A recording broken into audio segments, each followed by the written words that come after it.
Good evening. आज मैं civil प्रक्रिया से संबंधित जो टॉपिक है अनुपूरक कार्रवाइयाँ यानी सप्लीमेंट्री प्रोसीडिंग की बात करते हैं। ये सेक्शन 94 से लेकर 105 और आर्डर जो है 38 से लेकर 40 तक सप्लीमेंट्री प्रोसीजर है। और मैं आप लोगों दोस्तों से एक दरख्वास्त करना चाहता हूँ कि अभी तक हमारे ऑनलाइन क्लासेस चैनल अब तक सब्सक्राइब नहीं किए हैं तो हमारे चैनल को सब्सक्राइब कर लें। बेल आइकन घंटी प्रेस करने पर मैं कोई भी वीडियो डालूँगा उसका नोटिफिकेशन आपको प्राप्त हो जाएगी। दोस्तों, ये आपको जो है घटना चक्र से आधारित है। ये बहुत ही इम्पोर्टेंट है। सप्लीमेंटर प्रोसीडिंग क्या है, मैं इसको देखता हूँ। ये धारा 94-95 के अंतर्गत सेक्शन जो है 94-95 के अंतर्गत अनुपूरक कार्रवाई के बारे में उपबंध किया गया है, यानी प्रोविजंस दिया गया है। धारा 94 के अनुसार न्यायालय न्याय के उद्देश्य को विफल किया जाने से निवारित करने की स्थिति में निम्नलिखित अनुपूरक कार्रवाई कर सकता है। यानी न्याय विफल हो जाने को रोकने के लिए जो है उसमें सप्लीमेंटल प्रोसीडिंग जो है निम्न कार्रवाई की जा सकती है। पहला क्या किया जाता है ये देखिए। पहला है निर्णय के पूर्व गिरफ्तारी, यानी जजमेंट से पहले उसे जो है गिरफ्तार कर लेना।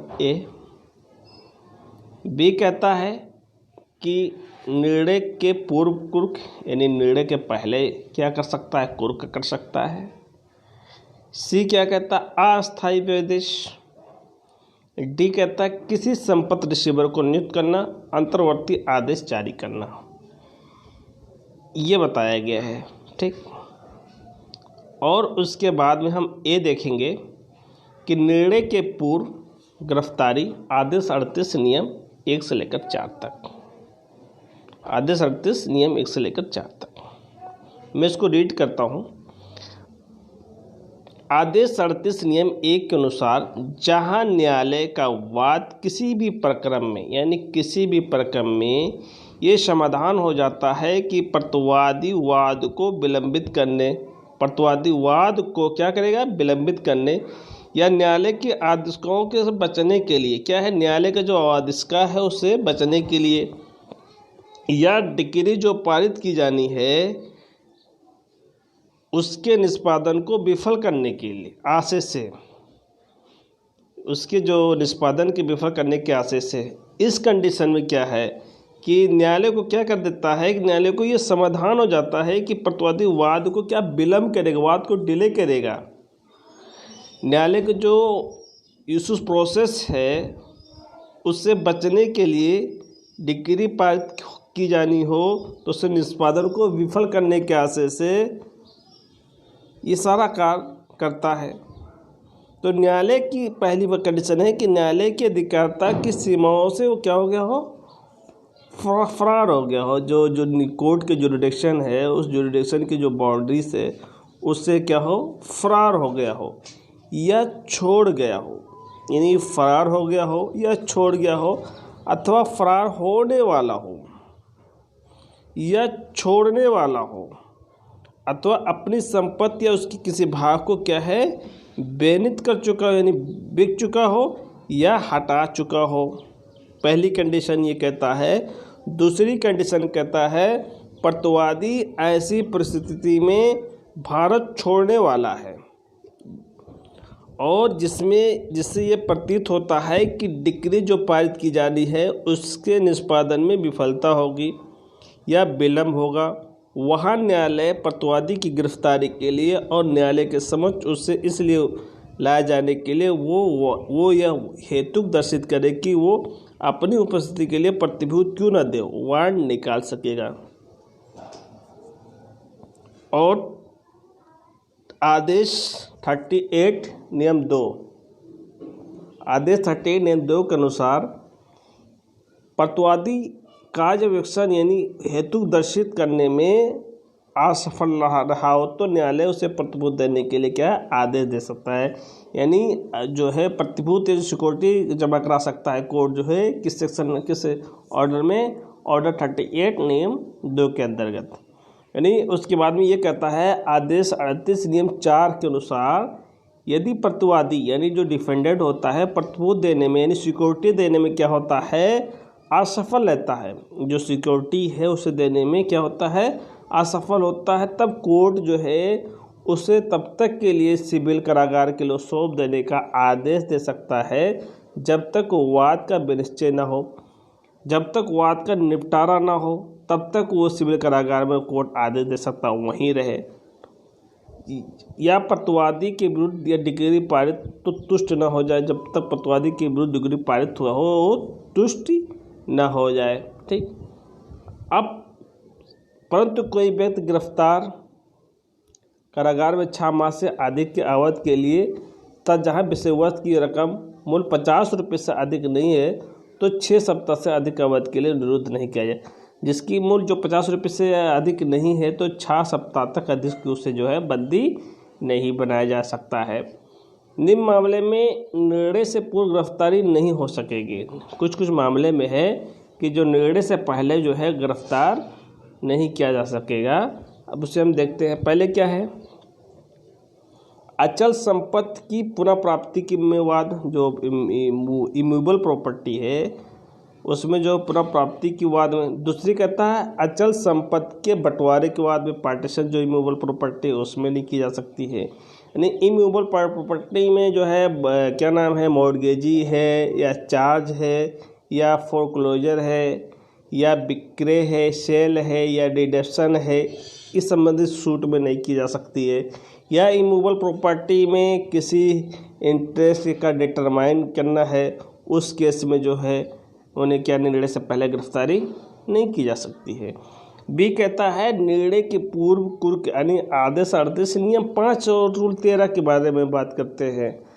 अब आदेश 38 नियम 5 के अनुसार जहां न्यायालय वाद के किसी भी प्रकरण में ये समाधान हो जाता है कि प्रतिवादी न्यायालय की डिक्री जो पारित की जाती है उसके निष्पादन को विफल करने के आशय से, यानी प्रतिवादी की डिक्री पारित की जाती है और उसके निष्पादन विफल करने के आशय से, तो अपनी पूरी संपत्ति या उसके किसी भाग को विरोधित करने वाला हो या अपनी पूरी संपत्ति या उसके किसी भाग को न्यायालय के सीमा से हटा देने वाला, वहाँ न्यायालय प्रतिवादी को ये निर्देश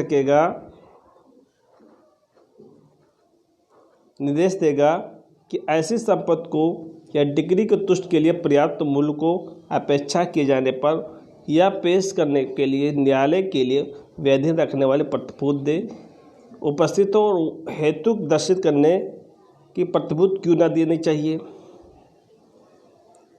यदि प्रतिवादी न्यायालय के निर्देशों का पालन नहीं करता है तो न्यायालय शाश्वत कुर्क का आदेश पारित करेगा। यदि उपरोक्त उपबंधों का पालन किए बिना कुर्क का आदेश दिया जाता है तो ऐसी कुर्की जो है शून्य होगी।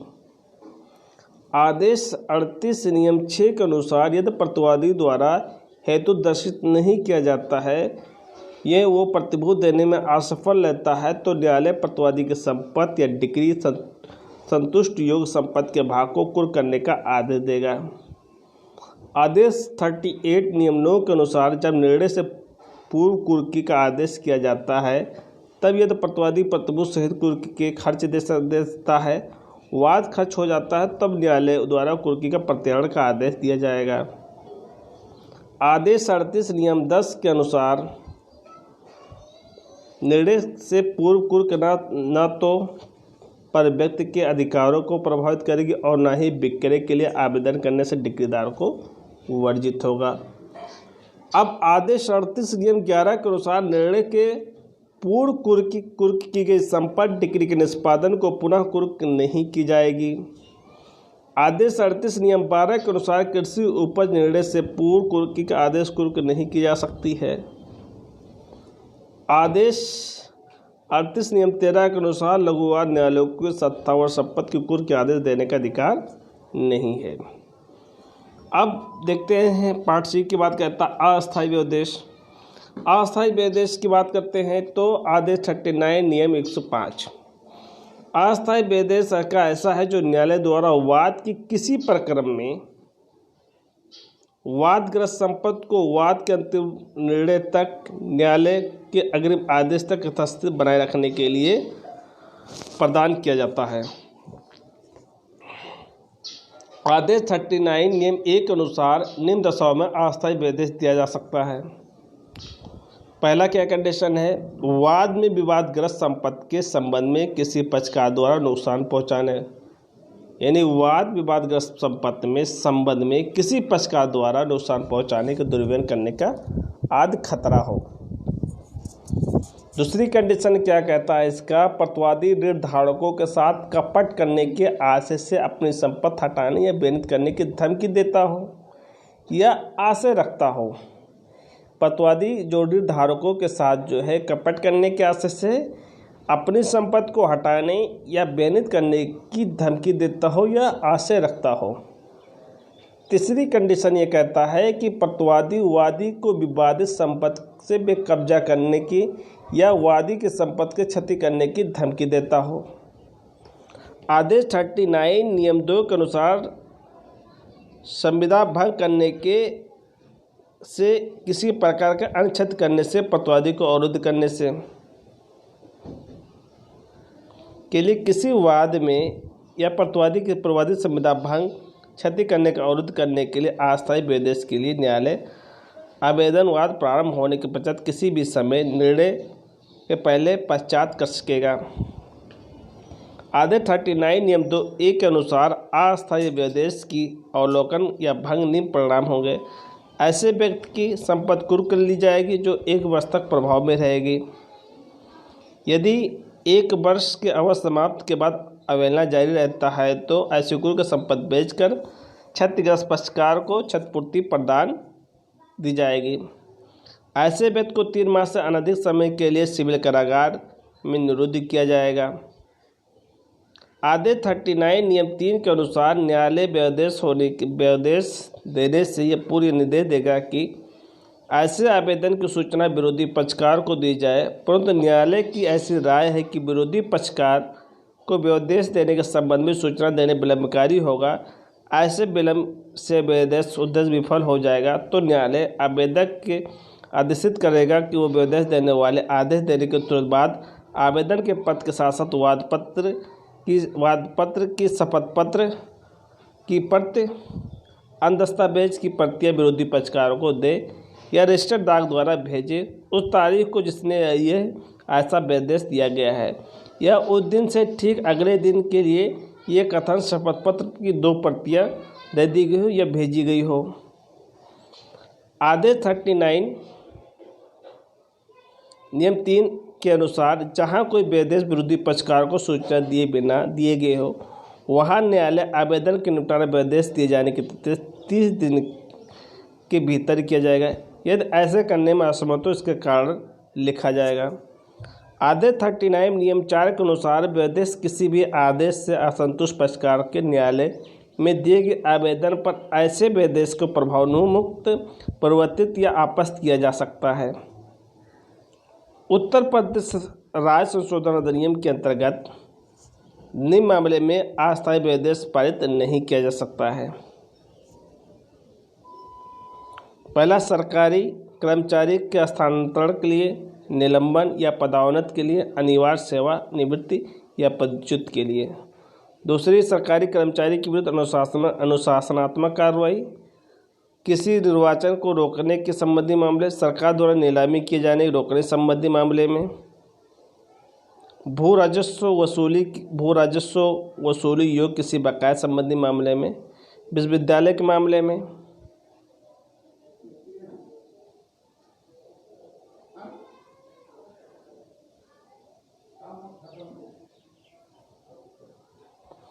अब धारा 95 को रीड करते हैं। धारा 95 के अनुसार जहां अपर्याप्त आधार पर दिखाकर निर्णय से पूर्व गिरफ्तारी अस्थायी विदेश के आदेश वादी द्वारा प्राप्त नहीं किया तो न्यायालय ऐसे वादी द्वारा प्रतिवादी के प्रतिकर के रूप में 50,000 रुपये से अधिक जो है जुर्माना का आदेश दे सकता है। यानी 95 के अनुसार जहां अपर्याप्त आधार दिखाकर क्या है निर्णय से पूर्व कुर्की या निर्णय से पूर्व गिरफ्तारी या अस्थायी आदेश का आदेश जो है वादी द्वारा प्राप्त किया जाता है, तो कोर्ट ये देखेगा कि ऐसे प्रतिवादी जो है गलत तरीके से आदेश ले लिया है, उस पर जो है 50,000 रुपये का जो है जुर्माना ठोक सकता है, ये बताता है। अब रिसीवर की नियुक्ति के बारे में बताता है आदेश 40। आदेश 40 नियम 1 के अनुसार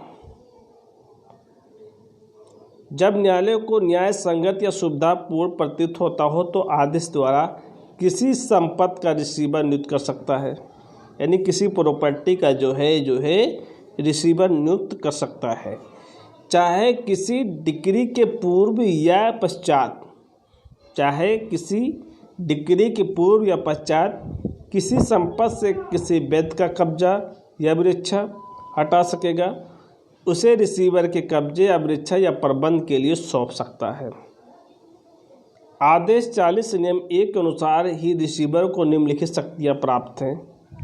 पहला, वाद को सुनिश्चित करने तथा उसकी प्रतिरक्षा करने की, संपत्ति का आयन प्रबंधन संरक्षण प्रतिरक्षण सुधार करने की। तीसरा है संपत्ति भाटक के लाभों का संग्रहण करने की। चौथा, संग्रहित भाटक और लाभों को उपयोजन या व्यय तथा दस्तावेज के निष्पादन की। ऐसी अन्य शक्तियाँ जो न्यायालय उचित समझे। आदेश 40 नियम 2 के अनुसार रिसीवर प्राथमिक की रकम निर्धारित किया जा सकता है। आदेश 40 नियम 3 के अनुसार रिसीवर के कर्तव्य का वर्णन है। इसके अनुसार रिसीवर निम्नलिखित कर्तव्य है। पहला, रिसीवर संपत्ति के संबंध में जो कुछ प्राप्त करे उसके सम्यक रूप से लेखा देना के लिए ऐसे प्रतिभूत देने के जो न्यायालय ठीक समझे। अपनी लेखाओं को ऐसी अवधि पर जो ऐसे प्रारूप में देने में जो न्यायालय निर्दिष्ट करे। अपने द्वारा शोध रकम ऐसे संदिग्ध करे जो न्यायालय निर्दिष्ट करे। अपने जानबूझकर किए गए व्यतिक्रम या अपनी घोर अपेक्षा से संपत्ति से हुई किसी हानि के लिए उत्तरदायी होने का। आदेश 40 नियम 4 के अनुसार जहां रिसीवर अपने कर्तव्य करने में असफल रहता है और उसकी संपत्ति की कुर्क का आदेश दिया जाएगा और इसे संपत्ति का विक्रय किया जा सकेगा। आदेश 40 नियम 5 के अनुसार जहां संपत्ति ऐसी भूमि है जिसे किसी सरकार या राजस्व प्राप्त होता है, तो न्यायालय की राय है ये है कि ऐसे करने में समस्त व्यक्ति के हित लाभान्वित होंगे, तो न्यायालय कलेक्टर या जिलाधिकारी से उसकी सहमति से ऐसे भूमि रिसीवर नियुक्त कर सकता है। रिसीवर विधि के अधीन विधि संरक्षण यानी कस्टोडियन लीगस कहते हैं। रिसीवर न्यायालय का अधिकारी होता है। रिसीवर संहिता के धारा 207 के अंतर्गत लोक सेवक है, वाद के पक्षकार में रिसीव नहीं हो सकता है। 207 में लोक सेवक नहीं होता, वाद के पक्षकार में जो है रिसीव नहीं हो सकता है। मैं दोस्तों यहीं तक मैं अपना वीडियो विराम लगाता हूँ। थैंक यू, धन्यवाद।